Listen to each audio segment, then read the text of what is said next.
Hello there, ladies and gentlemen, and welcome to another episode of CookieCast. Today on CookieCast, it's the Formula One podcast, straight to the apex. The guys are here, they're talking Formula One. What more would you want from a Formula One podcast? Well, races, race reviews, race previews, race news, race gossip.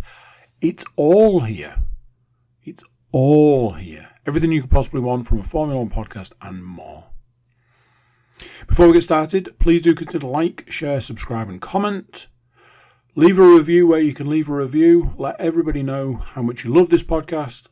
Let the guys know how much you love it. Just share the love. Show the love. Love. Right. Enough from me. Let's hear from these guys. Here we go. This is CookieCast. Straight to the apex.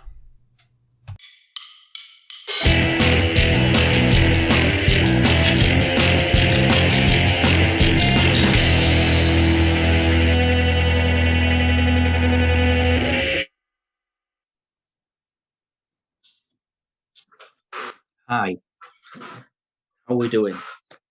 It's me, T-Dog, and it's episode 17 of Straight to the Apex F1 podcast. I'm joined by Harry Potter quiz champion, Mark Wilkin.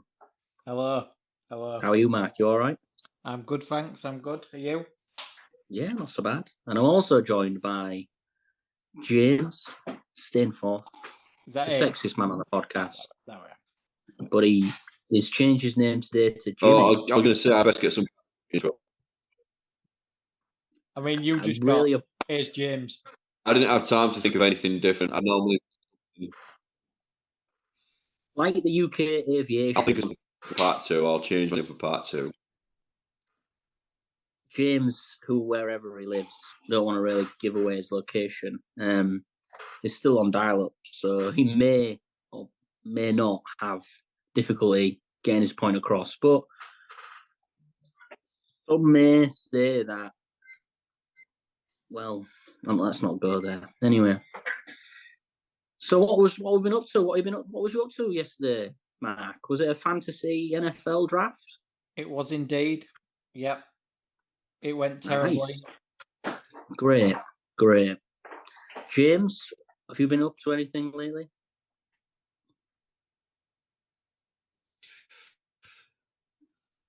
I wish I could say I had a really good game of golf. Good game of golf. It started a really good game and then turned to shit. But that's golf. That's golf. I mean, golf. Anyway. What about you, Tony? Did you do anything yesterday? I went to a place called Sledmere House on Sunday, and it was just beautiful. Lovely walk around the grounds. There's a little bit of a maze. Yeah, fun times, real fun times. You know, when you hit your 30s, life really gets going.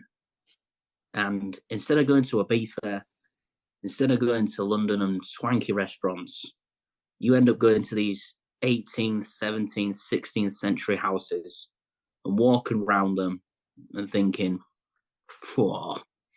suddenly becoming an architect. Is that why your face has got a nice glow? Are you being out in the sunshine? No, I've actually invested in equipment for the podcast, and I have a selfie light. So, Oh yeah, just sort of. Wow. I mean, incredible. So, I know, guys. I'll get a microphone one day, but for now, I've just nicked this light from Beth's.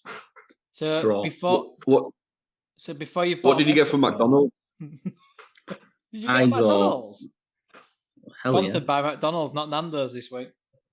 Right. I got just a steady order of 20 chicken nuggets, quarter pounder meal large, Fanta to drink, garlic, bites, barbecue sauce. Yeah, standard. So before you bought a microphone, you bought a selfie light. And 20 quid's worth of McDonald's. Nice. And this is why you couldn't make it earlier, right? Nice commitment to the cause there, Tony.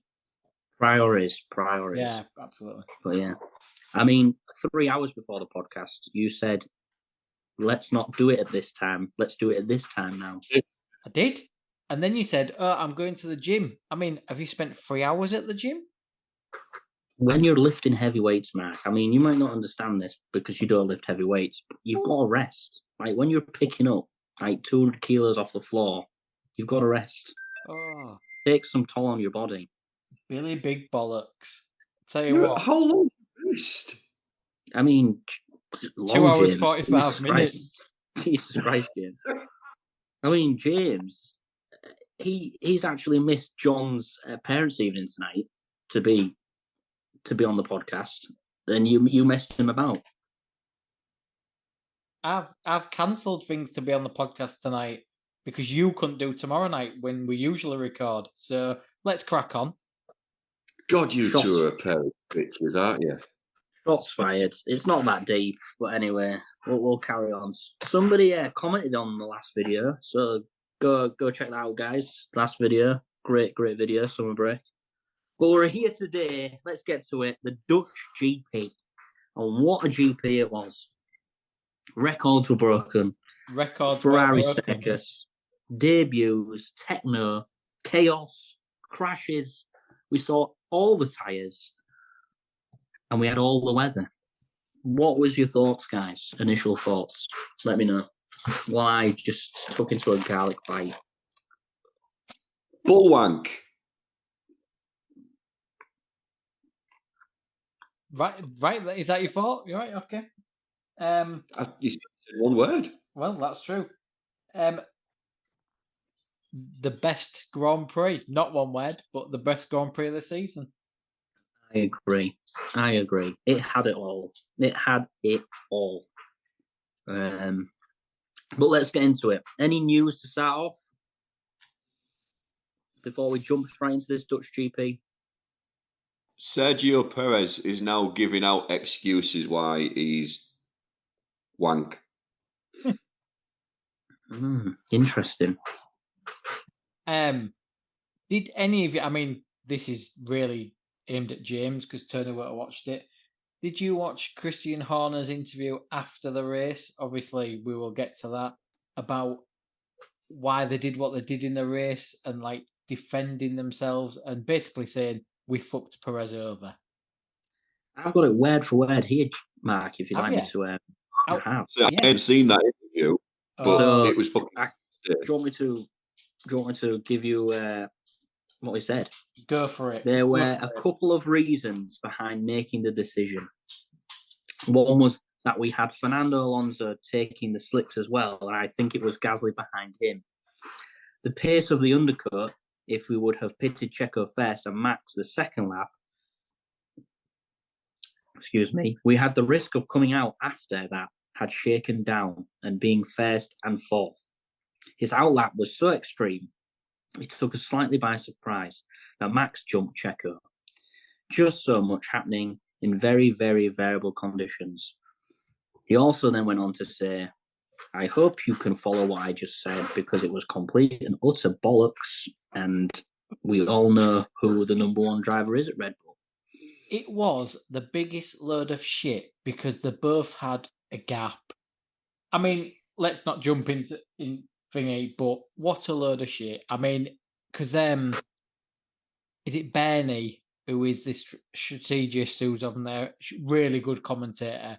She literally pulled it apart live during the race, and she was like, not the team decided this. It wasn't Max, it wasn't Checo. The team pulled this stunt. I can't believe they've done that to him. Explain yourself, Christian. And he lied. Lied. Yeah, man, it didn't make sense. Checo questioned it. Questioned it. So that was the biggest red flag ever. And no wonder he feels the way he does. I said, as soon as it happened, he just went on the radio. He went, as Max just undercutters, and they just went, yeah. Deal with it. Obviously, Daniel Ricciardo is out for a number of weeks. Broke his wrist in a crash. Broken metacarpal. You'll know about that. Strange. Being in the field, Tony. Well, I do. He broke his metacarpal, which is a tricky place to break a bone. He did go to Barcelona, and I think it's Xavier Mia is a world-renowned hand surgeon. Spoke to Stroll. He's a and he does a lot of hand surgeon. And he does a lot of the surgery for the MotoGP guys that fall off their bikes. Yeah, interesting. I don't think he's not going to be back for a couple of weeks again. Horner, nobody knows. Could be 2 weeks, could be a month, could be God knows when. Singapore, I've heard, maybe, which is not next race, but the race after. Don't know.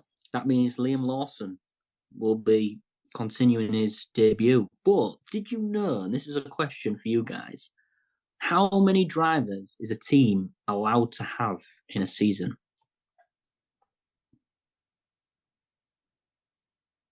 I didn't know there was a rule. I didn't. But there is.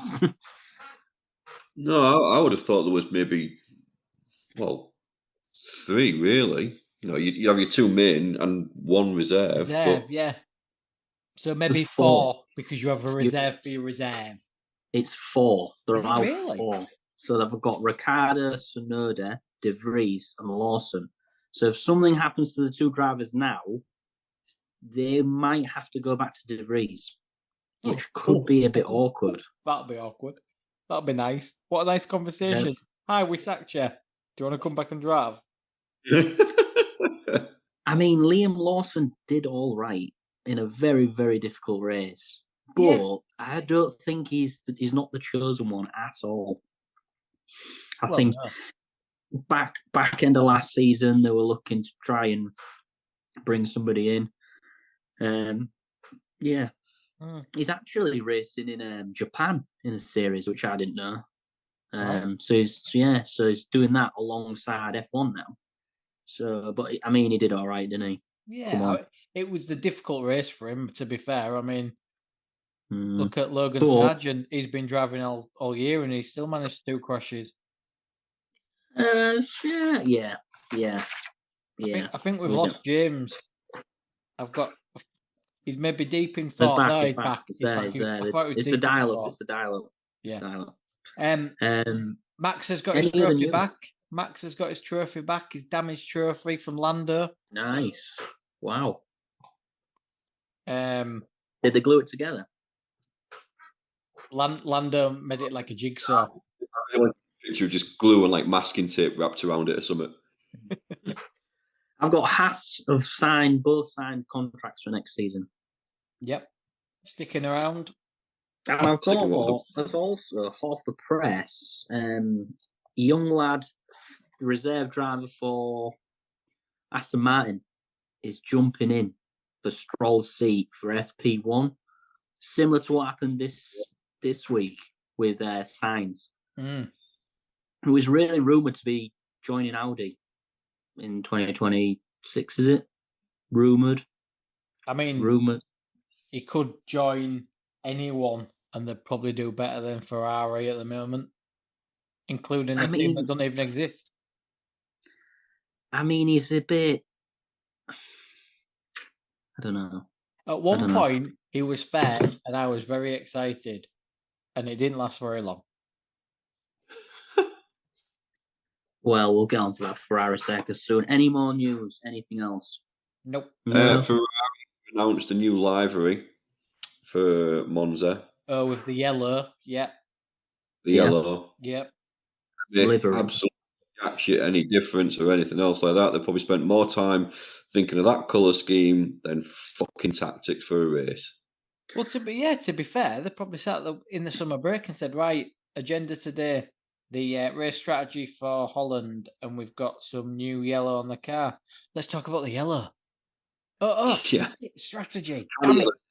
Yellow. But guys, this comes around every year. And what does it remind you of? I mean, if it had the golden arches on it, it'd make a hell of a lot more money and publicity. Nando's, all we can do is apologise. Last week he sponsored us. We've moved on. Next week could be Burger King. Could be. That's a point. Maybe we should try and get them. You know, we did Nando's. We've done MacLeod's now. So yeah, we've got a Burger King. Don't I mean, I Burger. didn't. We still need I didn't. Don't Burger because he hadn't had it. Don't Burger if you listen. Come on, sponsor us.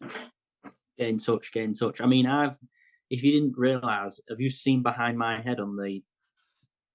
We're actually sponsored by Shell, Santander, AMD, Etihad, Airways.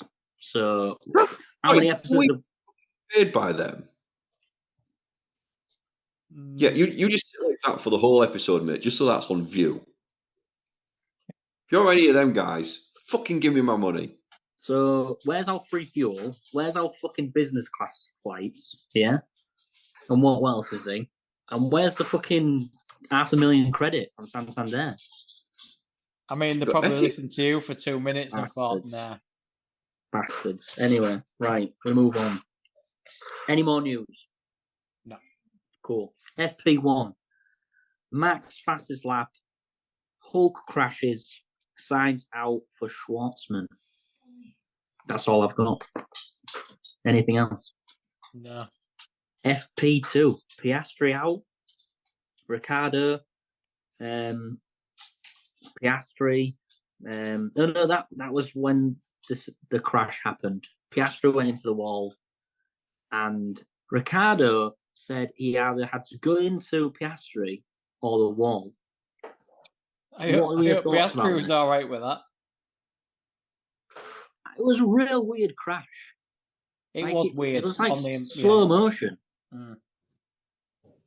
It's funny how he's broke his hand though, like with the steering wheel. Like obviously it snapped, and his hand was on it. And yeah, I think he did it to avoid Piastri. But like I say, it was a really odd crash. Well, that's it. The first thing to do is take your hands off the wheel. Mm. Yeah, in that instance, he wouldn't have done because it's like he said, I either go into Piastri or the wall. So he made sure he steered it. Is this going to damage his comeback though? I think it will. Could do. I mean, his hand will be weak, won't it? He's broke something in it, so. Mm-hmm. It looked like pretty substantial, like pot and whatnot, like bandaging. I mean, if you look at Stroll for the rest, this season as well, he started off with a broken. Oh no, hang on, no, Stroll is just shit. But as well, Singapore is one of the hardest tracks because it's a street circuit, isn't it? Yeah, so that's a lot. There's a lot of steering there. It's really tight as well. Yeah, it is. Yeah, very narrow tracks on both sides. Not a prestigious event, really. No, not prestigious, and it's a night race as well. So it's dark, it's tight.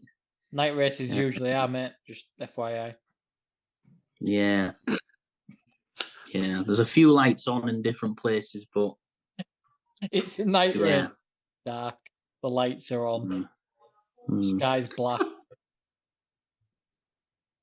There's a joke in there somewhere, but we'll leave it be. FP3. I want another joke. Is it borderline? You'll have to read back. No, we're not going there. FP3. Max spin. Magnussen red flag. Joe. Escape road Ferraris. And Lawson debut. It got a bit wet. And it got very exciting but stressful. Interesting. It set up nicely for quali. Now, before quali, if anybody watched the F2 race, it was fucking carnage, basically, the sprint race. I think there was 2 red flags, 2 yellows. It was ridiculous. It was absolutely... So when quali was on, I was thinking, fucking hell, this is going to be insane. But the weather was so extreme. Like 1 minute it was pissing it down, and then the track was dry. And then it was pissing it down again. I suppose being on next to the North Sea, things are going to happen. Anything else? We should know, guys. We should know. Quali, straight away, Sainz out of the pits, nearly straight into Norris in Q1.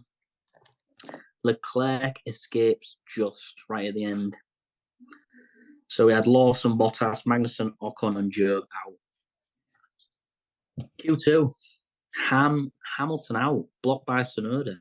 What was he? Was he? I think What? He wasn't. Watch the camera. Watch the angle. He's had to pull out, just starting to go flat out. That surely has an impact. Surely. He got a penalty for it, so must have done. When Yeah. you're talking tenths and hundredths of a second, like yeah. so Hulk, Tsunoda, Hamilton, Gasly, Stroll, all out in Q2. Q3, both Williams in Q3. Can you tell me? This is a quiz question, yeah. Can you tell me the last time both Williams made it into Q3? What year? Ooh. Jesus.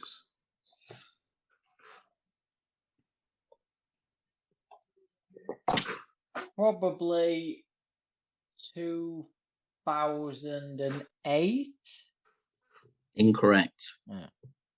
Plus 10 years and a bit ish. 94. 2017, and it was at Monza. Yeah. Sargent crashed. Red flag. Max was third on his first run, so I thought this was getting tasty. And then Leclerc crashed. I mean, Leclerc again, at it again. So we had Sargent 10th, Leclerc 9th, Piastri 8th, Perez 7th, Sainz 6th, Alonso 5th, Albon 4th, which was very surprising. Russell 3rd, Norris 2nd, Max 1st by half a second. Wow. Yep. Wow. Anything else to add to quali? I mean, go on. I was going to say Albon, Hulkenberg, and Max all went off in the gravel. Obviously, the rain made the track quite slippy. And then, obviously, after Sargent went off, they all come out on softs, didn't they? And it kind of dried. Like you said, it dried really quickly. You had a dry line. But I think Max just proved how good he is again. Half a second to Norris. Russell was third, so it did show that the Merc had a bit of pace. But like you say, Albon, class. Sargent, 10th. I mean, crashed, but 10th. Where is this Williams power coming from? I don't. It's because it's got no downforce. They reckon that the Merc engine are obviously in the back of it, and they've not got much downforce, so it's got a very, very narrow working window at a track, and it just so happens that Zandvoort was one of them tracks. I mean, Albon's been doing sneakily well lately, hasn't he? Yeah. He's a good driver. I'm surprised a few teams aren't looking at him, you know. He was scarred from Red Bull. I think Yeah. that's why, and I think Williams, took the chance. And to be fair to him, he's, as we've said before, he seems like he's a leader. He's leading that team and the car up. I think there's a lot of drivers out there which, you using your terminology as well, Mark, have been scarred by Red Bull. They've gone there. They're not to Red. Sorry, they're not. It's not Red Bull standards. They're not to Max's standards. So they get canned, and there is nothing wrong with them. They're fucking. They're probably fantastic drivers. They just can't drive Max Verstappen's car, because let's face it, it's not a Red Bull car. We say it every week. It's not a Red Bull car. It's Max Verstappen's car. Perez has even said that this week. Yeah, he has. Yeah. Why he's behind so much, because the developments of the car. Well, yeah, it's been developed for Max, and he struggles to adapt to it. But Pierre Gasly, I mean, look at that guy. Well, this ties into what Toto said, He was questioned about the gap between Perez and Verstappen, and he said it's odd and bizarre. Checo's not an idiot. We've all seen him in years these years. Checo is a Grand Prix winner, multiple Grand Prix winner, and he was at Racing Point, so I cannot comprehend. We've seen that Max has destroyed every single teammate that was with him, whether it's his ability to create a car around himself, that is just very tricky to control, but fast if you can, and that creates those gaps. But I haven't heard any obvious explanations, but yeah, odd. Do you think Max drives totally different to anybody else? Is this why that car doesn't suit anybody else? But what traits has Max got that is different to, you know what I mean? It's very odd that you've had Gasly, you've had obviously Ricciardo, you've had Perez, you've had Kvyat. None of them can live with Max. Sainz, when they was in the Toro Rosso together, they were very, very similar, and then Max took a bit of a leap. That Red Bull car is literally two. Max and Jos Verstappen's design, what they want that car to be like. Max genuinely is next gen. That's it. He is a different, and it probably sounds weird coming from me, but I've always said I've got nothing against Max apart from he's a dick.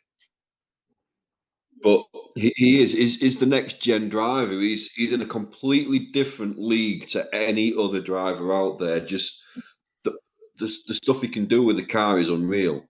So yes, the car is built for Max, but I think you could probably put Max in any car on that track, and he would. No, I disagree. I disagree with your last point, but I agree with the rest. I think that team has been slowly built around Max Verstappen, and I think it's happened over years. And I don't necessarily think it's the car. I think it's the team. Look at his dad and his influence his dad has. I think it goes back to even like Austria and the owners of Red Bull, and I think it's not what you know, it's who you know. And I think they've slowly aligned everything and put their eggs in one basket, so to speak, slowly over time. And now it's like we've said it before on the podcast. It's Max Verstappen's Red Bull racing team. So do you think then, because I won't say my opinion until you've said yours, Tony, but we know, so if you took every car on the grid with the strongest team member in that team, and then in the other car you put Max Verstappen, do you think he'd beat everybody in their own car on the grid? No, I don't think he would. I do. I think I totally agree with James. I think there's maybe about two. Yeah, probably two, maybe three cars tops that he would struggle with. In fact, no, not even at a push. Two. I honestly he's good, but he's not special. You don't think he's special? Really? You see, I think that car is unbelievable, but also I agree with you, Tony. It's designed for Max. It's Max's car. However, you can equate to how far he pulled away in the race. He's half a second quicker than everybody else on the grid at the minute.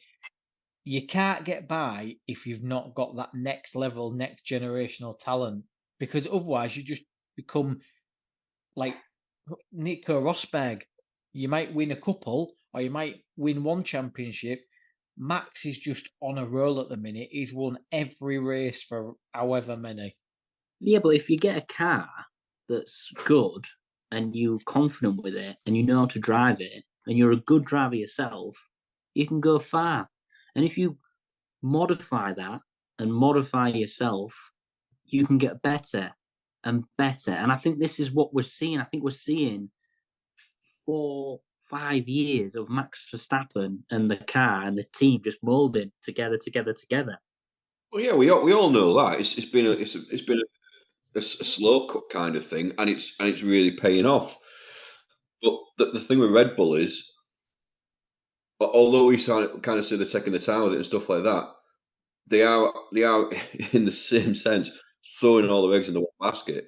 Oh, we comment last week. Max is going to win the Constructors' Championship himself. Yeah.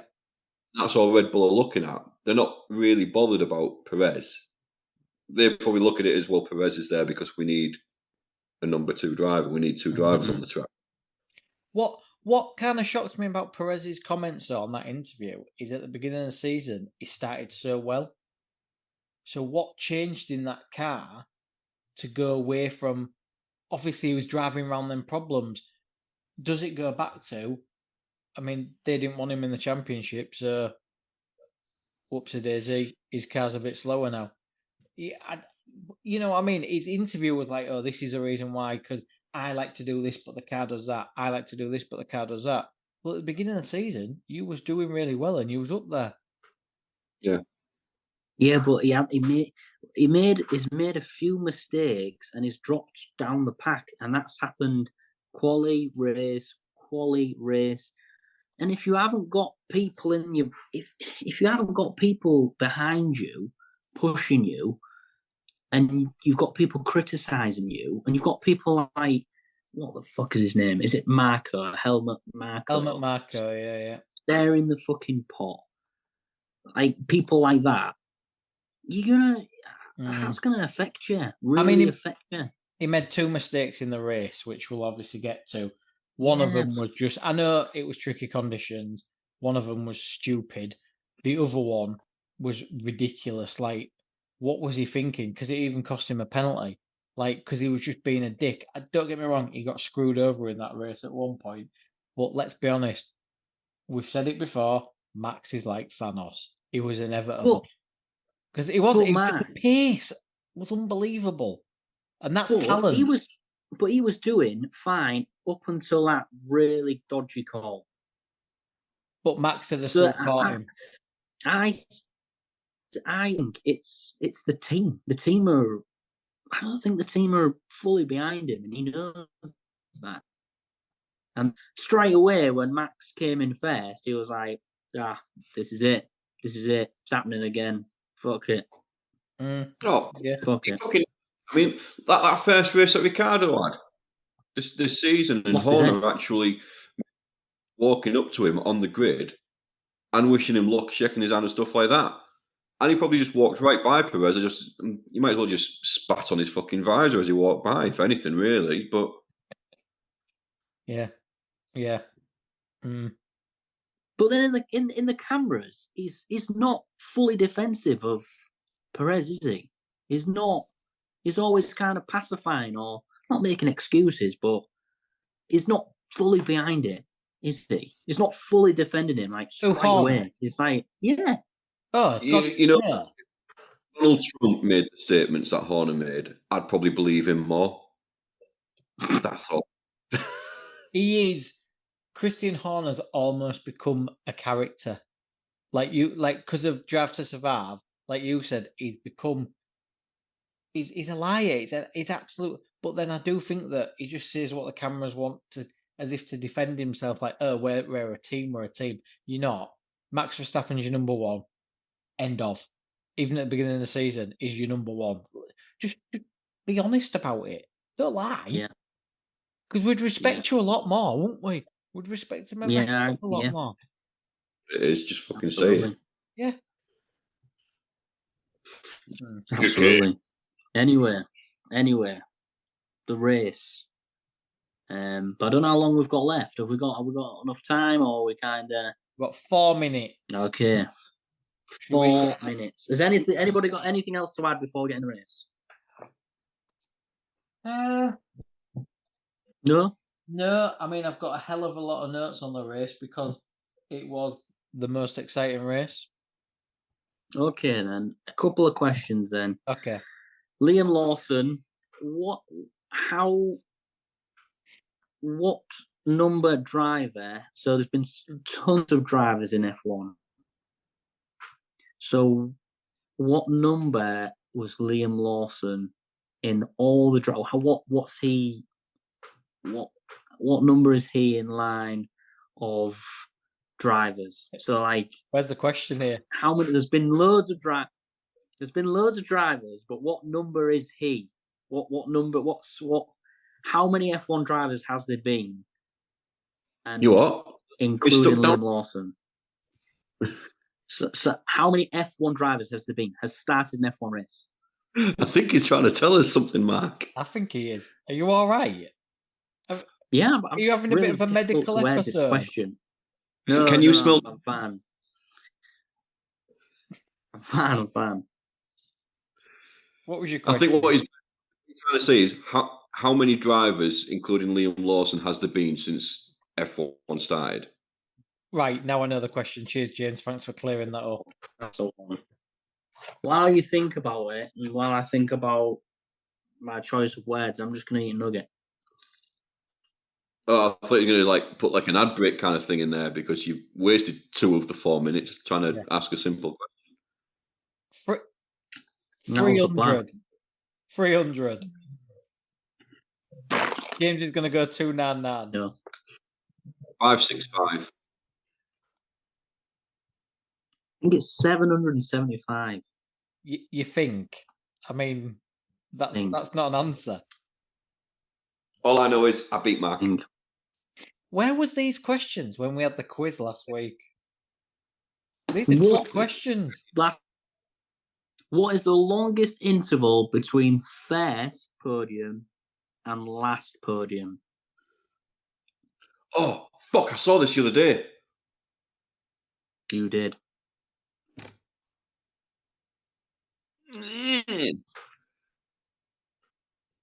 70 races. No, I was actually looking for. It's time, and the driver's Fernando Alonso. Yeah, so I want years, months, days.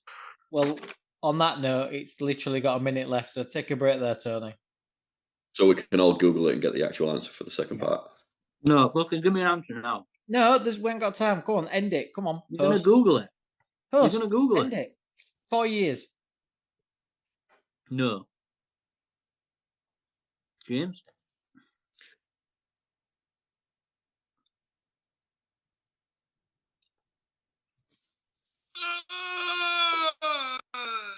He's stalling. He's going to Google it.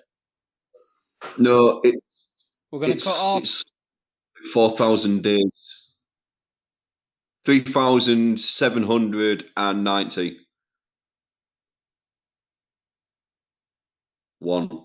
Days. Right, come on, Todd, wrap it up. It's 20 years, 5 months, and 4 days. Hey, you. Yeah, you that's listening right now. Thanks very much for tuning into this episode of Straight to the Apex, the Formula 1 podcast from CookieCast. If you're enjoying this episode, why not like, share and subscribe? Whilst you're there, feel free to check out some of the other podcasts that CookieCast has to offer. If you like football, we've got a football podcast. NFL more your thing? Then the Laces Out podcast is for you. Maybe even a little bit of the wrestling. Just look for the Getting Over podcast on CookieCast. Maybe you want to listen to Andy's Darkest Timeline. It's there too. So, the F1 boys have probably got themselves a drink. It's time to get back to the action.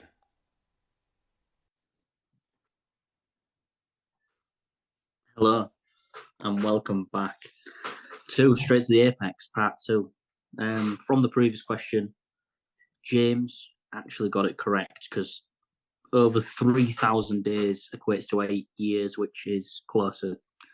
So, congratulations, James. You got that point there somehow. 2-0. The race.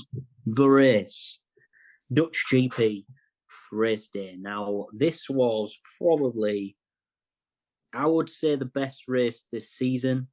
The craziest race for sure, fact. Yeah. Literally, I mean, I had 2 sleeps in this. It had a red flag, yellow flag, a virtual safety car. How much did you miss? How much did you? Where did you fall asleep? During the red flag? In the mid, no, in the middle-ish. Wow. I think it was right in the middle of the race. I fell asleep, then woke up, then fell asleep again, then woke up. So the most exciting race of the season, you still fell asleep?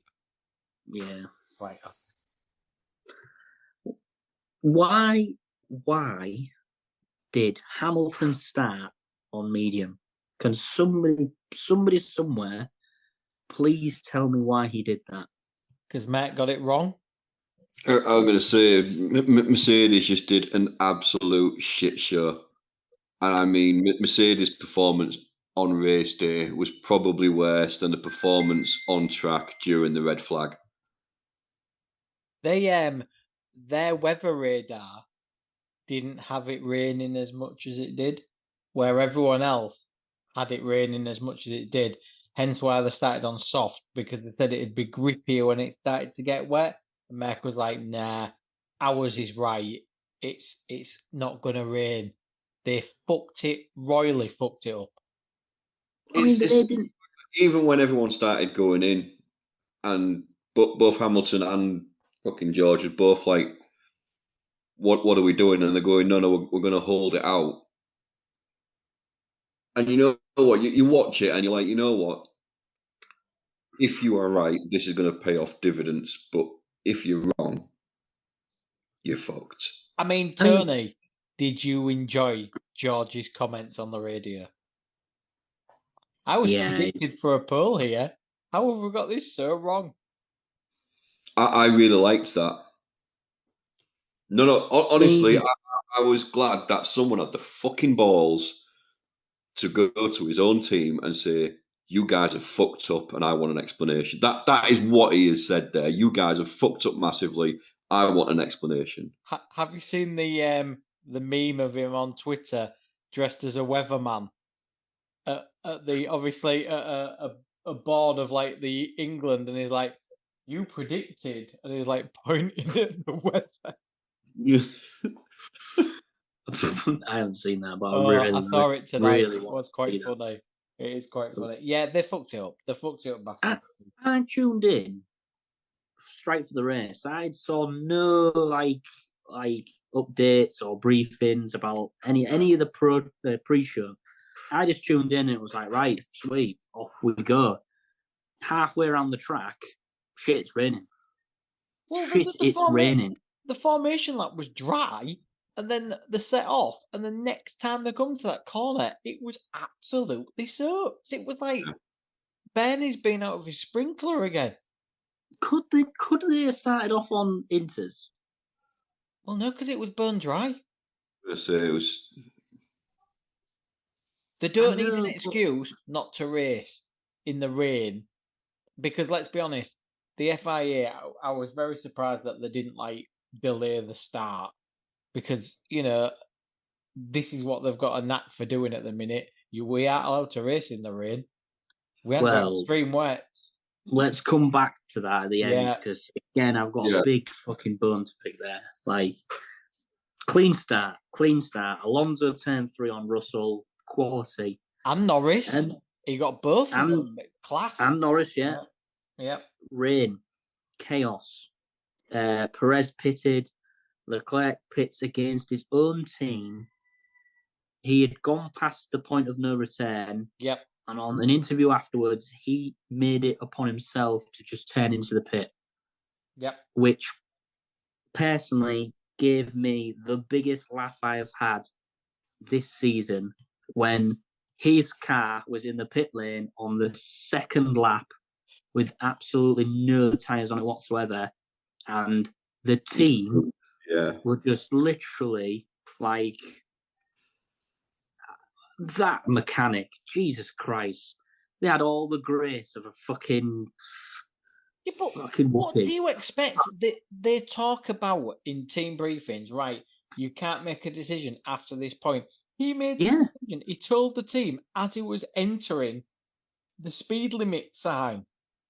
I like to imagine that the mechanics are all sat there on the little deck chair things that they've got, where they've got the helmet sat on the top of their head, just watching the screen. And then one of them just like looks over his right shoulder and see the fucking Ferrari car just out. It's like, shit! I thought Ferrari had fucked up. I thought, here we go again. Like, and I hope that that was it's funny. the mechanic just jumping over the front wing and then nonchalantly walks over and puts the wheel on. And I'm like, what the fuck are you doing? It's the fucking second lap. It's chaos out there. Put the fucking tyres on and get the fuck out of there. I don't think it was the team's fault at all. I think it was Leclerc's ego to think that the team are just there at his beck and call. Like, fuck off. You missed the point. You should have gone round again. And what you did was, you was like, no, I'm coming in and I want my tyres. I'm glad he was sat there with no tyres because it made him look like the fool that he is. You could argue, as soon as it rained, why wasn't he on the inters? Why wasn't people But it was so quick. Yeah, it was so quick. Yeah, it was. It was too quick. Like you say, you'd just seen the footage of the cars go around and it was bone dry. The thing was, though, it came down suddenly, and it was looking like it was just going to stop, at a lap as well. It wasn't just Mercedes sitting there saying, "Oh, we're going to sit this out." There was a few of them all saying the same thing, and it was only about 2 or 3 laps later when they started to go, "Yeah, this isn't going anywhere." But and they all fly in. Albon stayed on his slick tyres because he was the only one in the race that couldn't pick his compound after that. He had to go to a medium or a hard because he'd run soft, where everyone else had put an inter on so they could run what they wanted. Albon stuck it out. How the hell he kept that car on track is ridiculous. And that goes back to what we were saying about Albon earlier. How can you turn around and say that he can't drive? Yeah. I mean, was it last season when he pretty much nursed the tyres for up to the second to last lap? Yeah. Crazy. But Norris and Russell also stayed out, and they went backwards very quickly, and that pretty much destroyed their race. Yeah. And it was a good Karun Chandok. Yeah, well done. Made a very good point, and I've got it down on here. Completely opposite strategies for the win of the race. And it was literally, everything was in the balance. You could get the quali-final picks, quali-final positions in your hand and literally lob them up the wall. And then however it landed, that's how they were racing.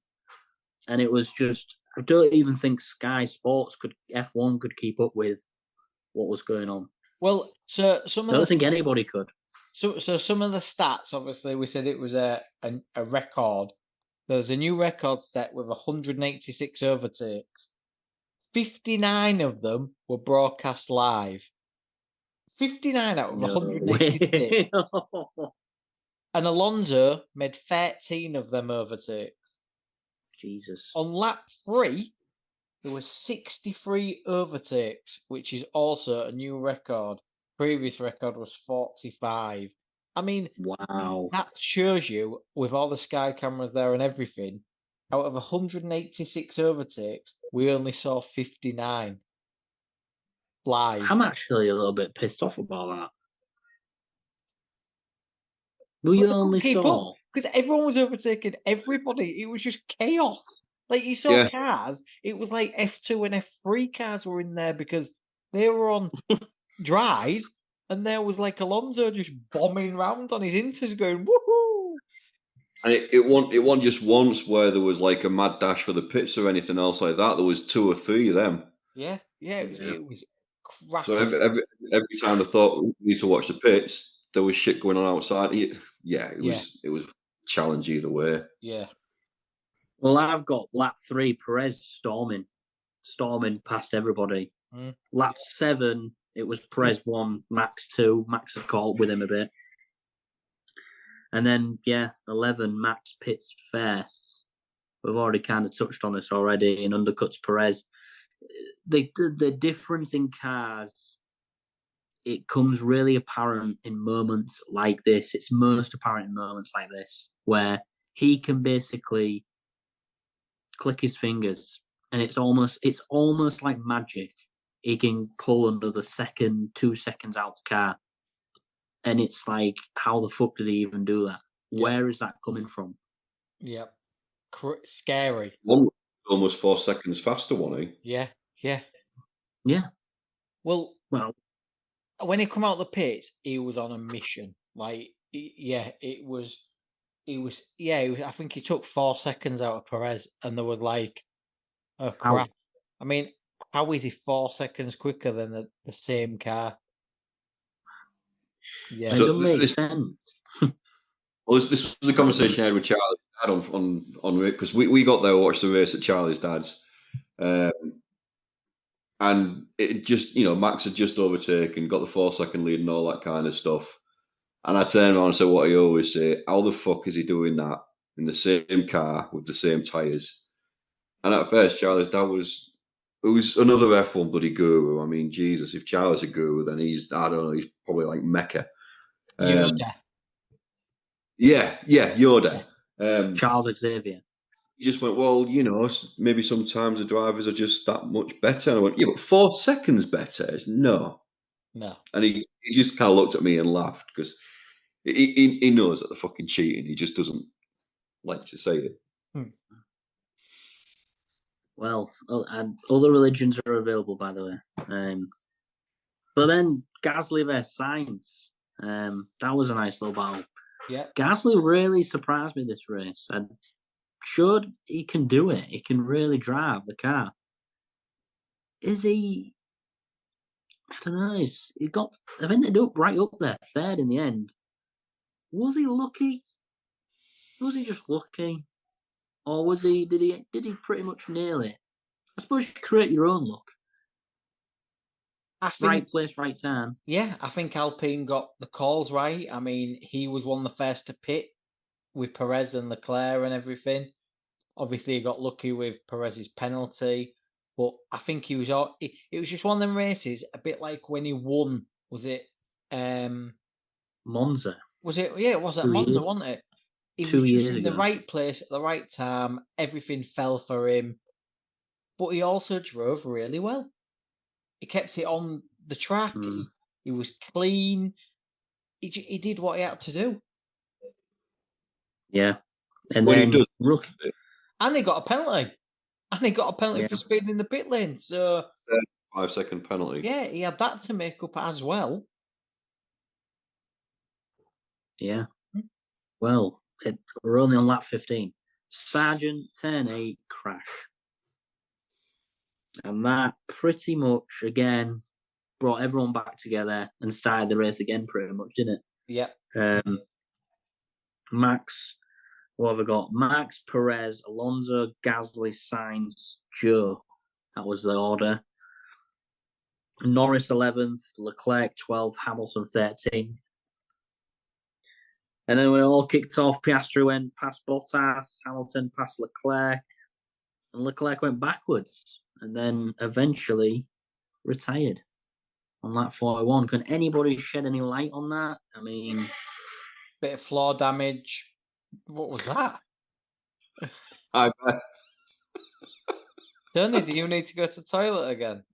No, that was my wife, ladies and gentlemen. Yeah. What did you say? I can't remember now. The fat put me off. Was it a fat? I don't know what it was, to be honest. Leclerc. Yeah. The damage. Yeah, he damaged his front some floor damage in the living room. You normally do. Yeah, Leclerc, his wing was damaged. The car was damaged. He just looked off it, didn't he? I don't know if that was a bit of a lame excuse. But what did you think to Russell nearly losing it in front of Hamilton? Well, I get on to that. Where is that? That's 59. Yeah. Alonso passes Sainz. They get the call to get ready for the rain. Lap 59, Hamilton on soft against Russell's on hard. And Russell touches the grass, which he loves to do, and made a big, big save. But it was a good save, but I'd have pissed myself if it had lost it. Could have been a big, big crash because they're going really quick around that section. He's another one. He's there with Leclerc, Perez. Like, he pushes the limits and he ends up in some really sticky situations. Perez pitted, and nearly everybody else lap 61. The rain came again. Hamilton pitted, but did anybody see the cameraman get in the way of George Russell coming in? No. So Hamilton pits, and the cameraman's behind the left rear tyre as it's being changed. And then Russell obviously pulls away. Hamilton pulls away, sorry. And the cameraman's facing obviously following the car away. Doesn't realise that Russell's behind him. So the engineer has to push him out the way. Literally pulls him out the way. And then Russell just slots in. If he hadn't got him out the way, it would have been dead. Because he was literally right behind him. And then you put the tyre on, and then you can see it. They turn around as if to go, "What the fuck are you doing?" Nice. I never know. I remember them going in. I was like, "They're actually fucking double stacking them." That's ballsy, but yeah, didn't notice that. The cameramen get everywhere. It is a tight pit lane. It is a very tight pit lane. Yeah. Oh, that'll be that. Yeah, I'll have to view that. Ocon goes on to full wet, and this is where the debacle starts for me. He says this is the worst decision, guys. And then it all kicks off. Perez turn 1. Joe Tsunoda. Basically, the straight in turn 1 just turned into a bowling pin, bowling alley. Hamilton went off, Perez spun, and I think he tapped the barrier, didn't he, with his rear? Like you say, Joe went off. They were just all skittling off. Max went wet, Perez went wet, and as Perez pulls out, red flag. Yeah. Now, this is my biggest bugbearer. What's the point in having a full wet if we are immediately going to go on to red flag? The drivers that are on intermediates, right? They are F1. They are the top drivers in the world. If you're willing to stay out on intermediates, you're willing to run the risk of aquaplaning if you're going at a certain speed and going straight into the barrier and ending your race and causing injury. You need to get onto full wet as soon as possible. Yep. Why are we copping out Why are we copping out on the red flag straight away? Why? It's a fucking health and safety fucking thing, innit? It's just health and safety on fucking rides. But I get it. If the steward's on the track and there's a crane going out or anything else like that, especially in those conditions, looking back at Japan and stuff, fine, red flag it. But as soon as the car is out the way, that's it. Yeah. Race on. They had a 40-minute delay because it was, like you say, once that was clear, I totally get why they red flagged it. Like you say, it was all going off in that corner. Totally agree with James. That's the reason. Yeah.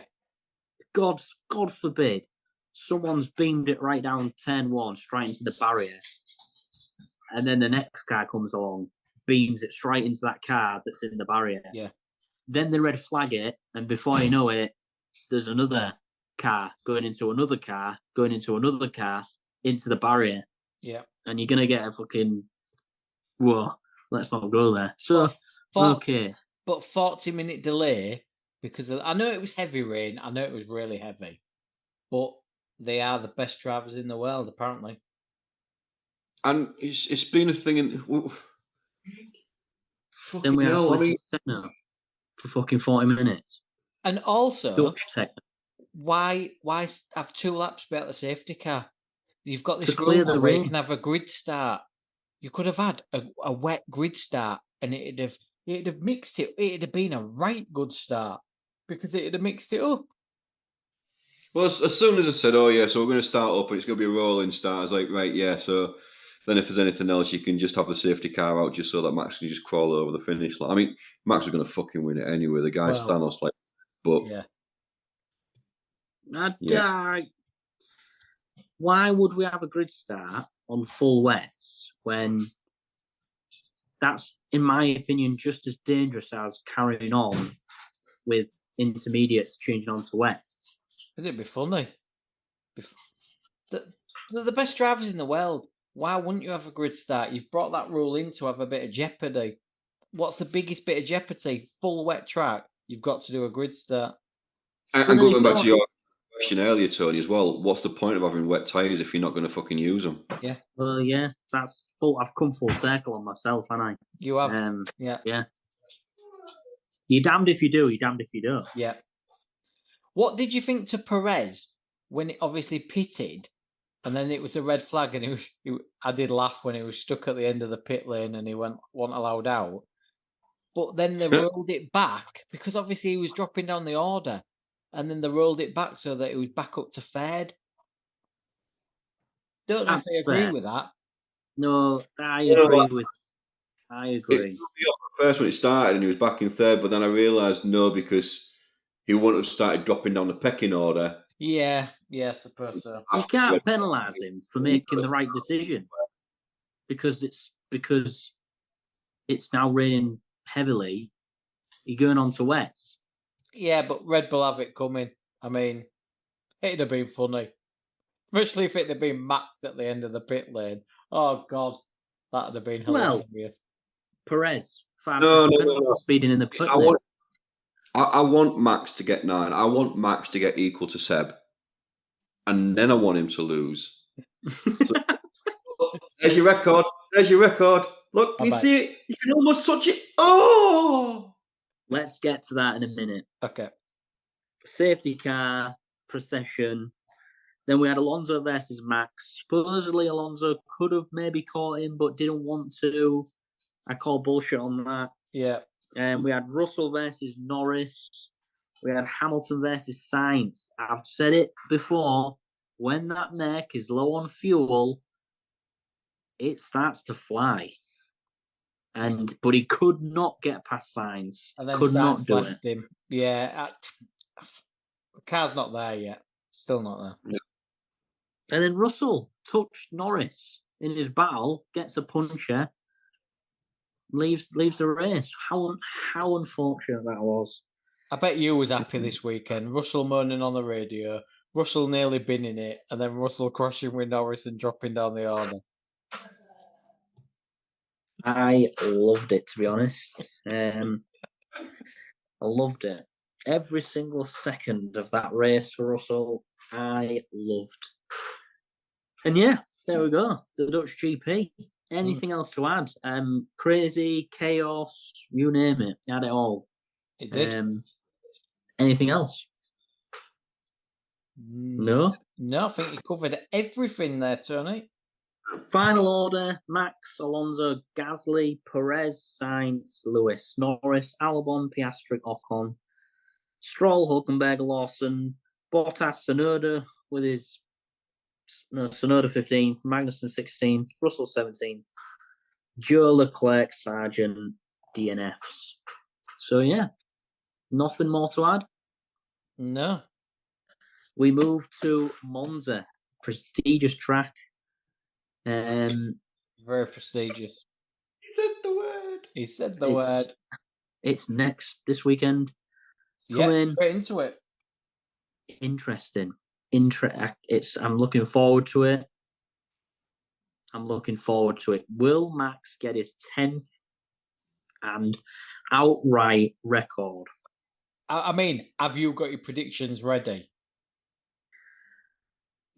No, but I know I go first. So if you want to review the previous, and then we'll go from there. Go for it, James. So, before the last race, Mark was on 34 points. I was on 36. Tony was on 39. We were all smart asses. Now we know how it works. We all went for Max for the win. We got 3 points each. After that, though, we ain't smart asses. None of us got fucking second or third. Nope. But that leaves the scores now with Mark on 37 points, me with 39, and yourself, Tony, at 42. When it comes to the ladies, Katie and Charlie still doing the rebellious thing of just picking any fucker but Max, not thinking this is a competition and we should be trying to win it. Katie had gone Hamilton, Ricciardo, Alonso, so she started on 7 and is still on 7. Charlie went Piastri, Perez, Norris, so she started on 12 and is still on 12. And Beth there is a little bit smart. Went with Max, Hamilton, Perez, started on 27 and is now on 30 points. Only 7 points behind me. Sad. Your wife, Mark, is on 7 points. I know. Well, are you going to help her? F1 guru. Yeah, she's on 12. I know. Out and out competition, competitive in the Wilkin household. It's just every man for themselves. Doesn't matter. I know. Stupid. I've tried. I've told her. I've tried. Complete annihilation. Yes. I said to Charlie, there's a forfeit, right? I think she'll be all right. Me and Beth actually have a slight chat now. Like, I go, are you sure about that? Like, are you sure about that? I really want Beth to beat you. That's my only goal out of all this. I'm not saying I'm scarily thinking that she might be. I've been here before. I've made claims. I've talked really stupid, and it's come to bite me. So he's stalling, James. He still hasn't got his picks. And you know what? Straight after me saying that, I am going to be bold, and I'm going to say something here. This might be. Go on, say it. The pick of the year. Go on. I'm going to go for a different winner. I knew you was going there. I knew it. Go on, Tone. Go for it. And it's between two drivers, because obviously you have not done this. So it's either. No. What did you decide that?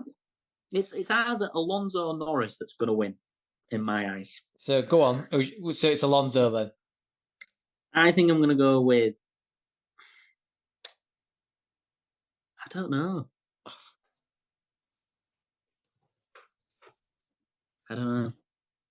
Something tells me Norris is going to win, but something else tells me that Alonso is going to win. We can't have them both. I'm going to go for Fernando Alonso to win the Monza 2023 GP. And if I get that right, I want a fucking everything. I want everything. Okay. That's not it. Second and third? Norris, Lewis. I'm going to keep my mouth shut until everybody else picks. Right, okay. Okay. Who do you want to go next?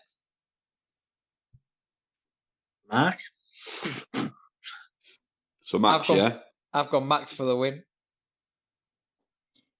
And then, this is really, really weird. So I've got Max for the win.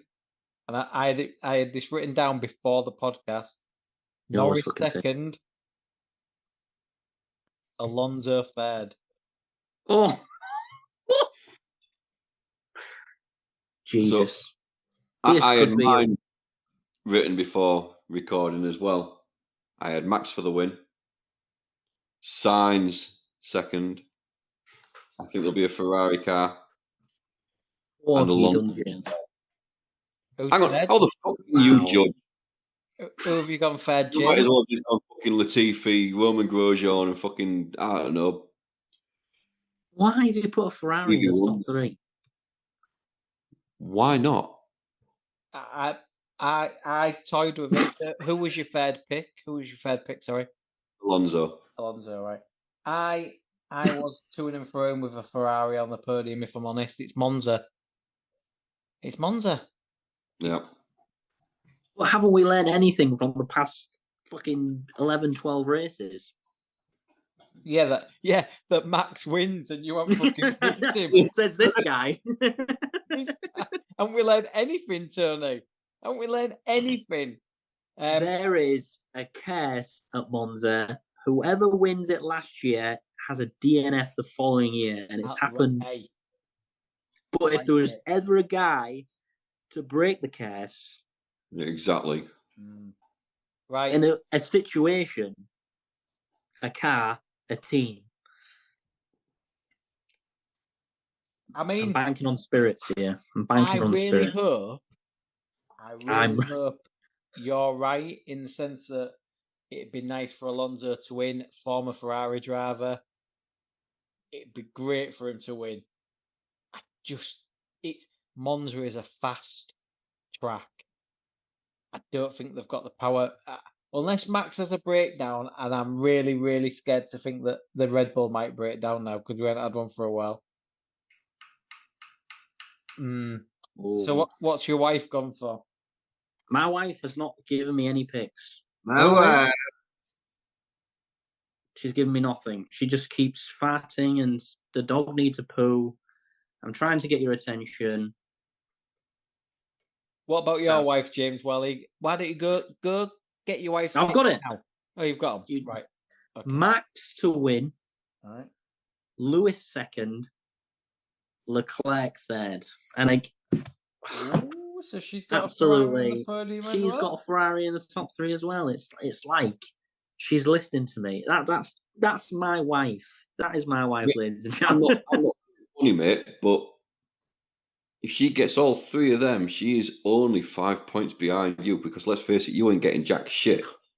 Stop! Can we all stop James, saying this? Because I bet you he fucking jams it because he has done this season, and then he'll literally live on it like I knew that was going to happen.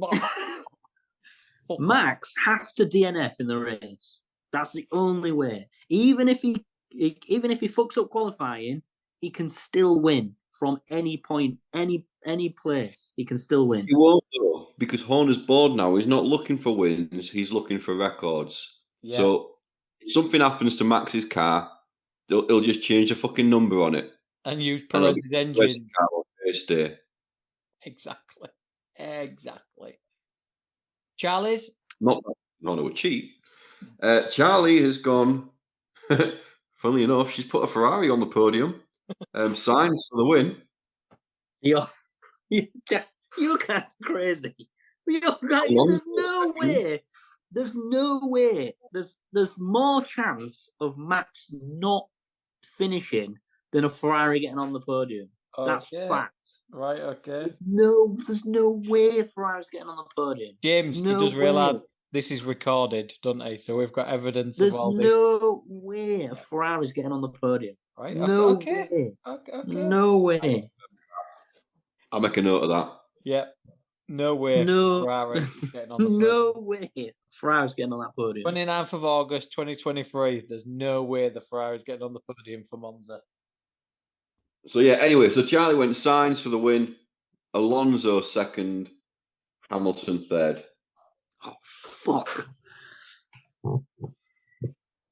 So Kate. What, you worried that even Charlie's going to have more points than you by the end of this? No, sometimes I think if my picks kind of align with the gurus, then I'm on the wavelength. Do you know what I mean? Like we're in. She's got 12 points. Yeah. I was going to say, yeah. The guru. Yeah, but she hasn't picked Max by default. Katie's on your thinking, Tony, that there will not be a Ferrari on the podium. Read into that as much as you want. But well, she's got 7 points. She's got 7 points. So yeah, I'm going to read into that like exactly like me and James are. You ain't got a fucking chance in hell of getting maximum points this weekend. Look at you two laughing away. You son of a... Katie's got Lewis to win. She's got Perez finishing second. And she's got Lando Norris finishing third. Wow. It's not bad. It's not bad. I mean it's not the winner. No, it's not as out there as Tony's. I hope you get no points and we all get points. I mean, fucking hell, that'd be so good. I even want Ferrari to win now. Because just of your quotes and the fact that you are so bullish that they will not finish on the podium. They're not. There's no way. There's no way. Keep going. There's no way they'll finish on the podium for this race. They can't. You're living you are honestly living in a dream. You're a pipe dream if you think from the whole season that they will get on the podium, unless they have literally kept everything. They're going to do something special, like they're putting some special things on their cars for this race. All I'm going to say to you, Tony, is I also haven't got a Ferrari on the podium. So, thank you. Yeah. Well, on these bombshells, you've been listening to Straight to the Apex F1 podcast with me, Tony, Mark, and James, sometimes called something different. Excuse me. Tune in next week. See how the predictions are gone. I might Charlie's turn up quiz. with a crown. We'll have to do Charlie's quiz, yeah. And the kid, we'll have to do the quiz next week as well. Charlie's quiz that she's kindly done for us. Or yeah, anything else to add, gentlemen? All I'm going to say is the Charlie quiz is only about 7 questions, but she has promised an end of the season quiz that she will host. She's got plenty of time. We want no excuses from her, because apparently someone on this podcast says she does fuck all. I can't remember who it was, but someone did say that. Wow. Thank you, Andy. And hopefully we'll see you soon on the podcast. That's all I can say. Catch us at all the places. You know where they are. Spotify, YouTube, and whatnot. But yeah, thanks for listening. Comment down below. What do you think to my picks? See you soon. Bless you. Bye. Bye. Bye. So there you go. What do you think of that? Another one gone. Another race in the bag. More races to come. What more could you want? It's a jam-packed, packed full of jam Formula One podcast. And it's the best. I love it. I'm sure you guys love it. And I think other people should love it too. Some of the ways we can get this podcast out to other people is by liking it, sharing it around, subscribe to the podcast. That way you get notifications when there's new episodes available. Leave a review. That's a good one. Let other people know how much you enjoy it, how much you love it. One thing you can do is you can go to the website, thecookiecast.com. That way you can get in touch with the guys using social media links, email button, all of that. That's all there. Get in touch. Let us know what you think. And yeah, send us a good email. We'll get it read out. All that good stuff. That's it for this one. Till next time, I'm going to say bye, and I'll see you then. How awesome is that? So awesome. You gotta like, share and subscribe.